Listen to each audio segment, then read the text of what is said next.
ஒரு மொழியின் தகுதி என்னன்னு ஒன்று இருக்குல்ல, அதான் சொன்னல, இந்த மொழிக்கு அந்த தகுதி இருக்கு. நம்ம அந்த அந்த ஜீன்ல வந்ததுனாலேயே நமக்கு இயல்பாகவே எல்லாவற்றையும் புரிந்து கொள்ளக்கூடிய அளவுக்கான அறிவும் புத்திசாலித்தனமும் இயல்பாகவே அந்த மொழிக்கு அந்த தன்மை இருக்கு. ஒரு சின்ன எக்ஸாம்பிளுக்கு நான் நீயா பற்றி கூட சொல்லலாம், ரெஃபரன்ஸுக்காக சொல்கிறேன். 18 ஆண்டுகளாக நீயா நடக்குது, எப்படி நடக்குது அப்படின்னு நிறைய பேர் எல்லாம் நார்த் இந்தியாவிலேருந்துலாம் கேட்டிருக்காங்க.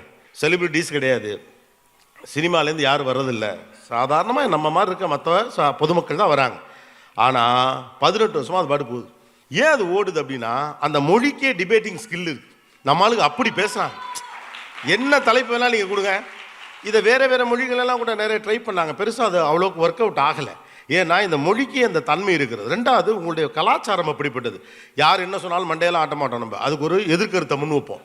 சரியோ தப்போ என் தரப்பை கேள் என்று கேட்கிற ஒரு ஜனநாயகத்தன்மை என்பது நம்முடைய வாழ்வியல் சூழலுக்குள்ள வந்திருக்கு. நம்ம லிட்ரேச்சர், நம்ம அரசியல், நம்ம சமூக அமைப்பு, நம்ம அப்பாக்கள், நம்முடைய குடும்பங்கள், நம்முடைய மொழி, இது எல்லாம் சேர்ந்த ஒரு கலவை இருக்குல்ல, அதுதான் நீயா நானாவா அப்படி பிரதிபலிக்குது.